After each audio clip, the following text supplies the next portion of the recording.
Hi guys, it's Rashmina and welcome back to the Peppy podcast. Welcome, welcome.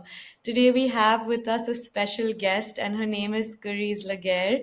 She's a registered myofunctional therapist and also the author of a book called Accomplished, which she will tell us a little more about shortly.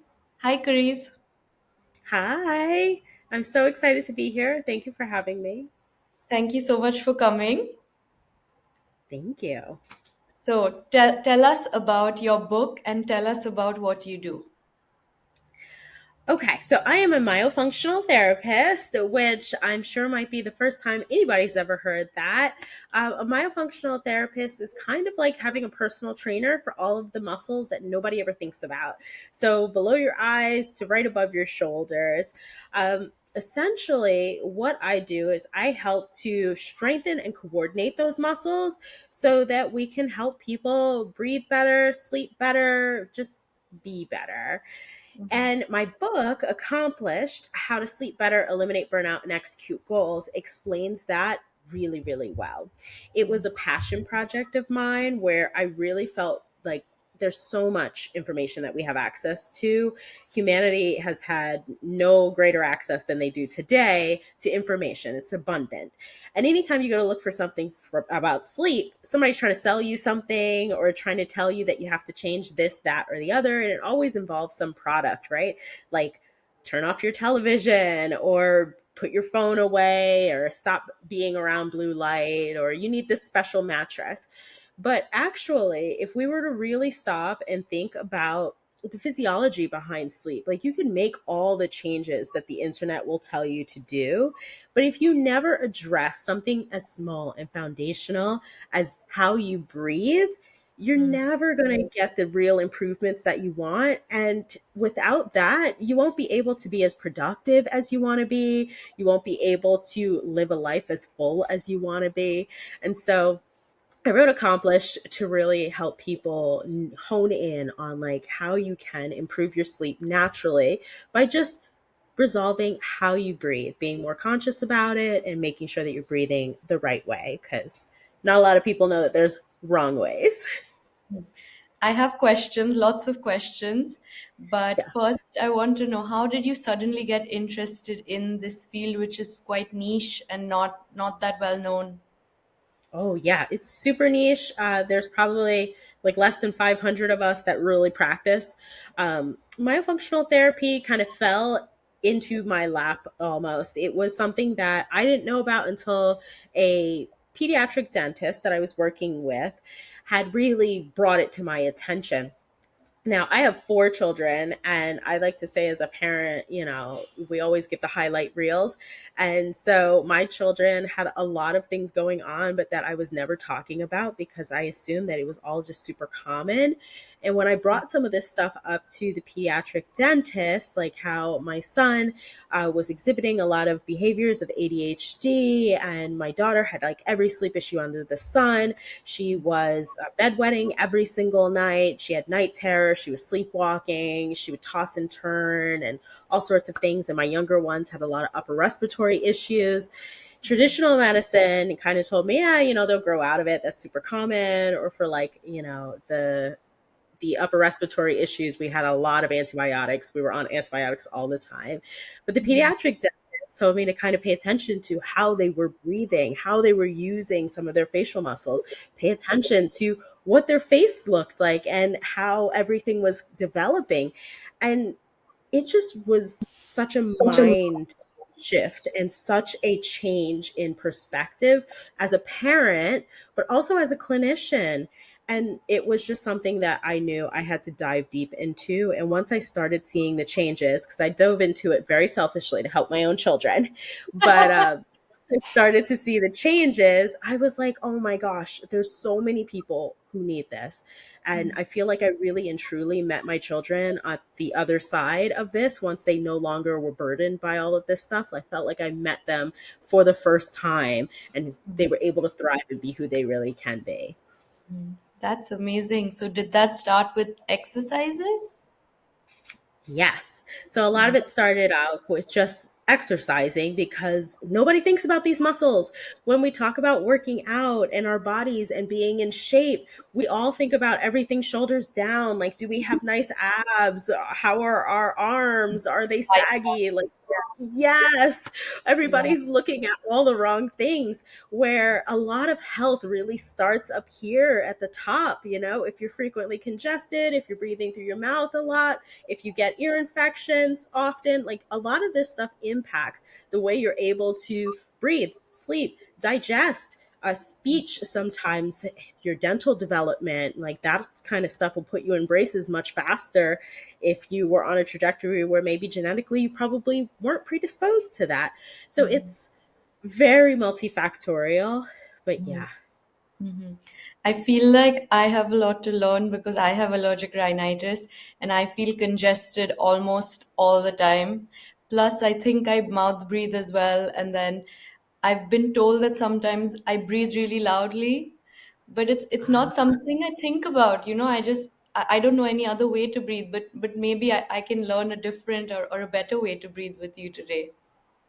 Absolutely. Nobody's ever thinking about it, but physiologically, breathing should be silent. Like, we shouldn't hear anybody breathing, but it happens a lot. And I think there's so many people on the planet, and sometimes we're in congested spaces like airports or public stations, like train stations, bus stations, and you just hear people breathing very often. And so we assume that it's just a common thing, but it is something that, yes, we should all be looking out for, like open mouth breathing, audible breathing. These are red flags. It's not how we're intended to breathe. Mhm. So when you see someone, can you instantly identify that, okay, this is incorrect, this is correct? Is it very quick for you? Oh, yeah. Almost always. Yeah. Okay. Okay, and then how would you tell people to breathe then if they're not doing it correctly? What would you ask them to change? So there's two aspects to breathing that I need people to be very highly attuned to. One is whether they're breathing through their nose or their mouth. There's a right way to breathe. So Mm, our nose is our primary mode of respiration, and that should be how all the air enters our body. It is going to warm and filter the air, and we're going to produce nitric oxide, which helps all of that oxygen like latch on to the bloodstream and get everything where it needs to go. But when we mouth breathe, when we breathe through the mouth, there's no mode. There's actually more of a drying mechanism. So there's no moisturization of that air. There's no nitric oxide production. There's no filtering of the air. And you can't fill your lungs completely when you breathe through your mouth. You're only filling about two-thirds of it. The lower third doesn't get filled with any mouth breathing. So you're lowering your amount of air that you're intaking, and you're getting a lesser, poorer quality of it. So that's the first thing I need us to all be aware of, is like, are you breathing through your mouth or your nose? And sometimes mouth breathing isn't what you would think of. I know that a lot of people think mouth breathing is like mouth absolutely all the way open, and it's no. not always. Sometimes it's that little part in the Right. lips that we consider, yeah, that we consider like a model. Most models, and if you look at some supermodels now, everybody's going to look at it a little different now after hearing this, but when you look Yeah. at some models and their lips are just slightly apart, Mm. you could be breathing through that little gap in the lips. And so we need to be just very attuned to that, Mm. but also that there is a proper posture for breathing. If you are breathing through your nose, you could be helping your nose or harming your nose depending on the oral posture. So, where's your tongue? And so, we Mm. can do a quick 1 minute test where I like to ask everybody to just put your feet flat on the ground, sit up as nice and tall as possible, and Okay. take a deep breath in through your nose and out through your nose to the best of your ability. And you're just going to take three more of those. And I'm just going to talk while you're doing so. I want you to just be really internally reflective. Where is your tongue in your mouth right now? And where are your teeth? Is your tongue high? Is it low? Is it in the middle? Is it kind of half up, half down, indiscernible? And are your teeth together or are they apart? So I'll tell you that the right position, as many of you might be getting a lot more clarity as to where everything is, the right position is that tongue lightly suctioned up, to the entirety of the roof of your mouth. That's your palate, from the front all the way to the back. So you should feel the front and the back parts of your tongue against the palate.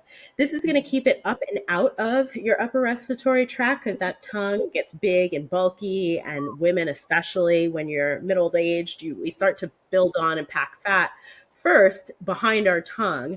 And so that can block off a good bit of the room in where we need to breathe. But then it also stimulates the nasal floor because when the tongue is resting against the palate, the roof of the mouth, that palate is actually the same bone and the same floor of the nose area. So we want to stimulate nasal breathing and help our nose and be of assistance. I like the tongue to be considered like a respiratory organ because it really does assist in nasal breathing. And Mhm. so we want our tongue to be up. We want our teeth to be slightly apart because that tongue is actually giving us a lot of stability. If your teeth are together at rest, then that jaw posture is possibly influencing or preventing the tongue from resting totally properly. So it's a great way to just be aware of what's going on, is to just know, are we breathing through our mouth, through our nose? And then where is our tongue and our jaw in all of that? So from what I've just heard, I think my tongue's in the right place, and I Yeah. think my my teeth are slightly apart, so that's fine. But what my question is how does breathing correctly actually prevent burnout, and what impact does that actually have on how we function on a day-to-day basis? Oh, I love that question. Okay, so all of this goes into sleep. Now, I think we all know, or at least we've all heard, that there are stages to sleep. And so it starts like progressively mild, where, you'll get some light muscle relaxation and your blood pressure starts to drop and your heart rate goes a little lower. And everything progresses as you go forward into deeper stages of sleep. But these cycles of our sleep stages do not actually get to do full rounds if we have to reprioritize what we're doing. So at night, what happens is that we're lying down, we go to bed, and our muscles start to relax. Now, all these muscles that nobody thinks about, the muscles that support the upper respiratory tract, the back of the tongue, like everything that's going on, shoulders up, nobody thinks about those muscles, but those muscles are some of the first that start to relax in stages of sleep, and it gets progressively more so as they're starting to relax. We have to also consider that we're laying down. And so we have gravity that's imparting an additional amount of pressure on our body. And so those tissues that when you're upright and you're up all day, you might be breathing fine. You're like, oh, I don't feel anything during the daytime. Well, at night, that now makes them more susceptible to being more narrow and potential closure. So when you hear that, oh, maybe you snore at night, a lot of people think, oh, that's cute, or like, oh, that's just my husband. He snores like my dad, or whatever.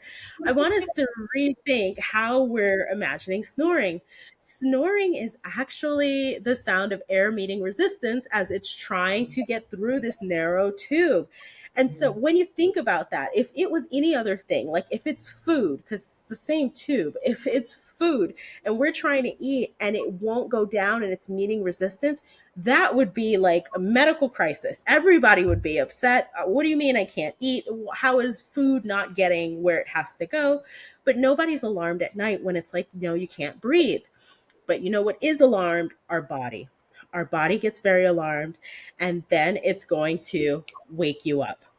It's going to wake you up, which will completely disrupt the whole cycle of the sleep sequence. And so you won't get into those deeper stages of restorative sleep because every time you go back to sleep, you don't just pick up where you left off. You go back into stage one, stage two, stage three sleep. And if you get aroused during stage three before you hit REM, you start back stage one, stage two. If you get aroused and woken up before you get to stage three, it goes back stage one. And if you never get into those deeper restorative cycles, you don't get all of the abilities that we need to function cognitively during the day. So instead of being able to actually rest and restore so that the next day you can be on the top of your game. You can be as productive as possible. You can be able to concentrate and to focus. You're actually putting yourself into modes of, almost fight or flight, where our autonomic nervous system is now a little bit more on edge because we spent the whole night really fighting to stay alive. And then if we keep that going night after night after night, it just makes us a little bit more inefficient each day. So, given everything we've discussed about sleeping, do you think this is very closely related to sleep apnea? Oh, sure, absolutely. I think it's sleep disordered breathing is what they would term it, and it's really an umbrella. So that umbrella encompasses obstructive sleep apnea. It encompasses primary snoring. It encompasses upper airway resistance syndrome. There's a bunch of things that kind of fall under it, but the sleep breathing correlation is very much connected to sleep apnea as well.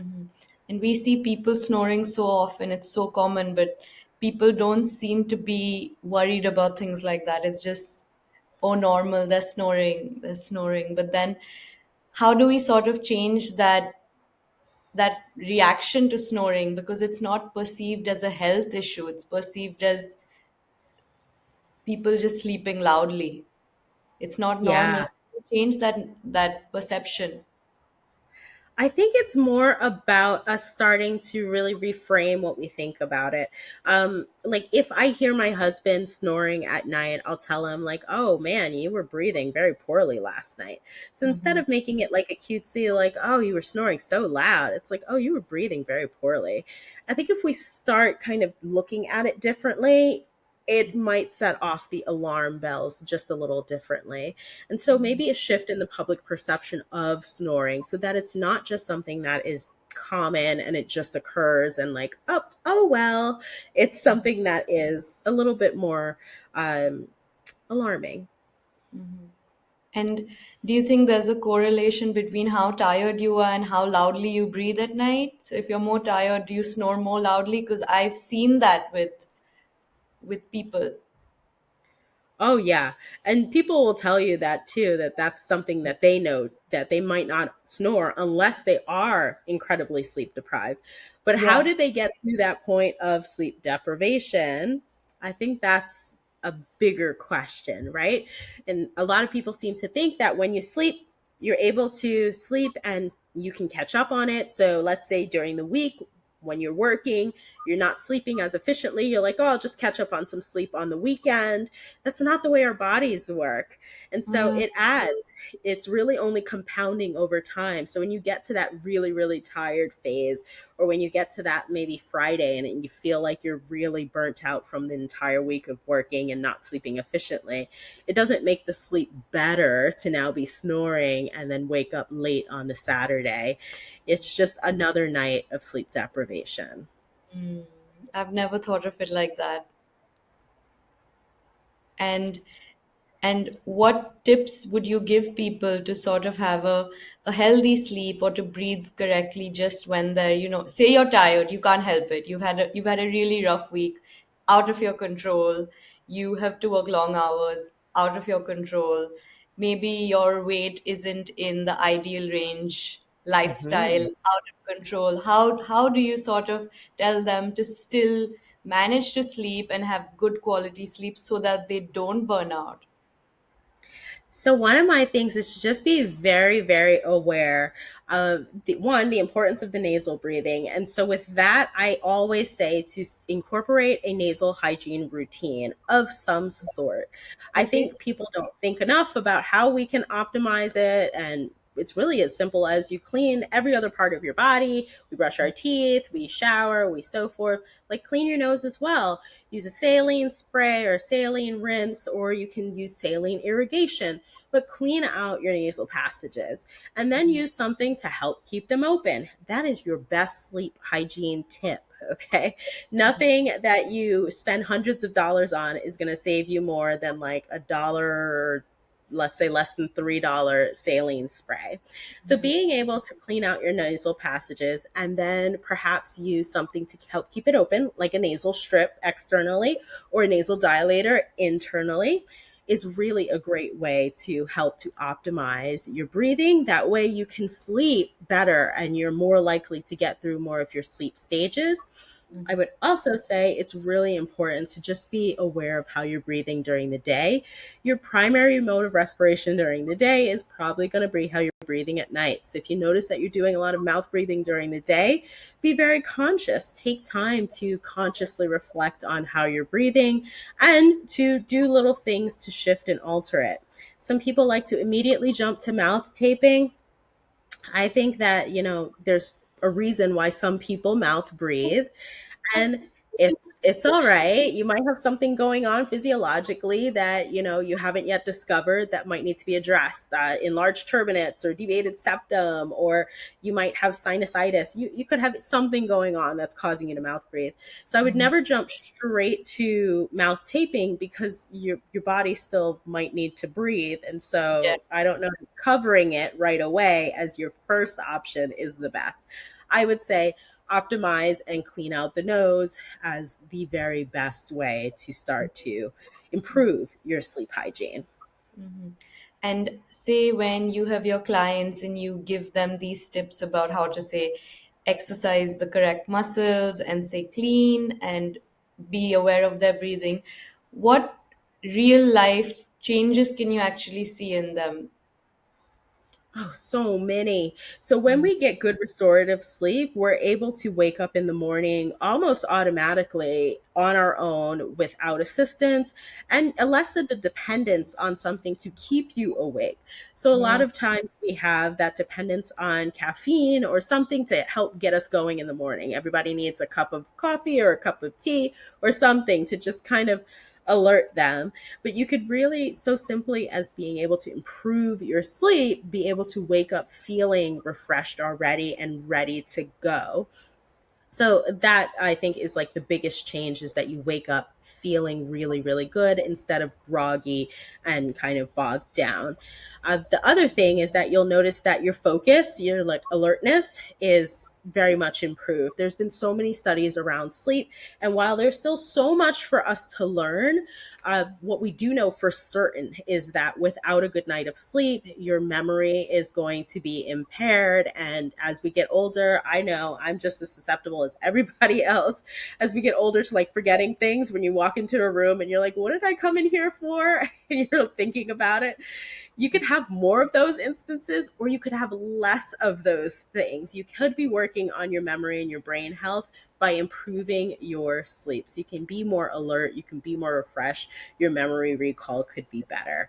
I think it's really, really, really important that we focus on our autonomic nervous system and the health too there, because sometimes that anxiety that goes down significantly once we're sleeping better too. So breathing and sleep, I think, is incredibly important for a lot of our cognitive health, our autonomic nervous system function, and just waking up feeling really, really good. Okay, so I want to know, when you were writing your book, is there anything very interesting that you learned about, say, breathing or sleeping that you were shocked to know? Any statistics? Oof. I think that the biggest one is that 80% of some of these sleep breathing disorders do not get diagnosed. Like, people are not going and being checked for sleep disorders. So we have a large prevalence of snoring, which is a primary indicator that you have an issue with your breathing at night and could lead to upper airway resistance syndrome, could lead to sleep apnea, and nobody's really getting checked for it. So I think that was really alarming. Definitely a big, big one was that the World Health Organization had declared sleep deprivation a global epidemic in 2019. So before we even had like a pandemic, we've had the global epidemic of sleep deprivation. So it's not just like a first world problem. Like 70% of the global population is struggling with sleep. So these are some really big numbers that I think were shocking and alarming to me.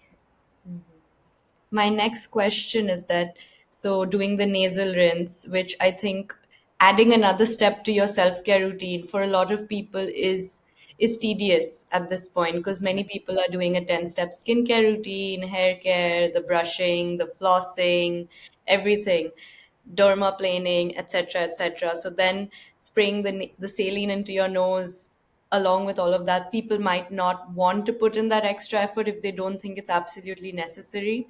So if people think that okay, I can just get a CPAP and give myself oxygen through that the whole night, maybe that'll mean I have great sleep and I don't need to do any exercises, I don't need to go to a myofunctional therapist. What's your take on that aspect? Yeah, I think that it's underrated the value that breathing has on so many other aspects of our life. So, even just like allergic dermatitis or eczema, so some of our skin health, if you're doing a 10-step beauty routine and you're not breathing adequately, you're already like not providing enough oxygen into your skin and reducing the quality of your skin. So your 10-step routine and like the saline's not a part of it. It's counterproductive. It's like not drinking enough water but wanting your skin to be good. You have to put all the things together, right? Guilty, You're guilty. yeah, we got to put all the things together. And so I think that it really comes along with it. What people really fail to have as like a real recognition is that we could go for days without water, we could go for weeks without food. But I don't know any human alive who can go for more than minutes without air. We all need to breathe. And so, if we're optimizing the way that we're breathing, it can only be beneficial to our organ function, to our cognitive function, to our skin health, to our self care. It can only be beneficial. So, it's incredibly important because breathing is the most important thing that we do, even more so than working on your diet. So, if it's like, oh, I have to choose between my skincare or my diet plan and breathing, then you always choose breathing. Always.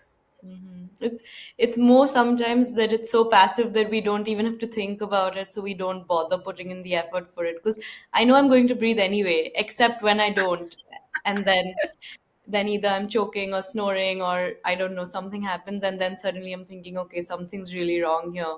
But I think we tend to wait till there's a problem to actually focus on these sort of issues because people just pass it off as, oh, they just snore.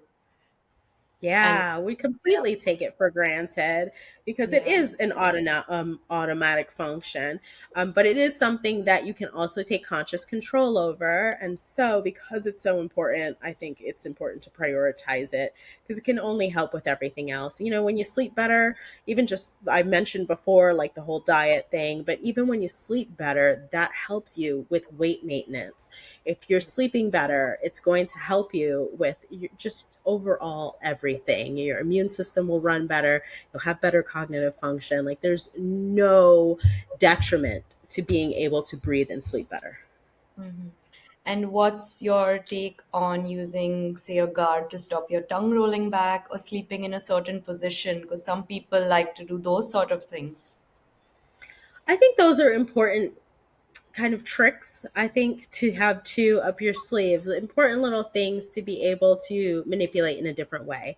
I think the best long term thing is to work on it in totality. So if we work on the muscles that are supporting it, it'll give us our best outcome in the long term. You can Mhm. wear a CPAP. You can try to alter your sleeping so that you're just a little bit more uncomfortable by sleeping in a brand new position that you force yourself into. And then as soon as you're subconscious, your body might roll into a different position that you are actually comfortable in. You can alter your position. You can use devices, but that's okay when you're starting out and you're doing all of this stuff and you're doing it for a couple of weeks, a couple of months, maybe a year. But once you get into like 10, 15, 20, the totality of your life needing to have a CPAP or needing to sleep in one special position or needing to have an oral appliance, and we're talking about 20, 30, 40, 50 years that you have left to live, it becomes a little more daunting when it's something that you could, do naturally. So I think that it's great in the short term Not everybody can jump into doing things like myofunctional therapy where we do exercises and retrain and we really work on the musculature. And so you need a little something. And so you'll do your saline, you'll do your, positional sleep hygiene, you'll do all the other little tips. And please do continue to use your CPAPs and your oral appliances if you need those. But at some point, when it all becomes quite tiresome, or you want to travel more, or you want to start dating and be in new relationships, I don't know, and you're ready to kind of move on from that stuff, I think the best thing is to really work on our natural ability to self sustain the patency of our upper respiratory tract. Agreed, agreed. And have you ever done a sleep study? I have not done a sleep study. Myself and my husband are the only people in the house who have not done sleep studies. We have four Okay. children, and like everybody's done sleep studies, and we've seen like all the little nodules and things on the kids and whatever. I think that just happens because as parents, we always put ourselves on the back burner. So after dealing with one child and then dealing with another and dealing with another, dealing with another, and then I work and like deal with all of these other people who are doing sleep studies, I just never got around to me. But no. Mm-hmm. And if you did one, do you think you'd be fine on it? Hopefully. I'm going to say hopefully. I Yeah. do take really good care with my sleep hygiene, and I am very like aware, and I do put forth effort into sleeping well. I make sure that I clean my nose every day. I definitely use my nasal dilator at night. Like I am on top of things. So I'd like to say I would do well. Mm-hmm. And if it's okay, could you show us maybe one simple exercise that we could try and incorporate for better breathing? Yeah. Can I tell you that sometimes it's super, super simple? Like nobody thinks about it, and I'm grabbing some water just so that I can show you. But gargling is like the easiest thing that you could do that really helps to work some of these muscles. Or if you don't have water available, you can always hum and extend the hum because you're going to vibrate and really exercise some of these pharyngeal muscles, which really do support that upper respiratory tract. But if you take a little sip of water, and I always say water because when people think of gargling, they would think of like mouthwash or just like a saltwater rinse. Just take a little bit of water. So, a small sip of water, a deep nasal inhale, you're going to tilt your chin up and you're just going to vibrate the water. And so, it'll look a little something like this.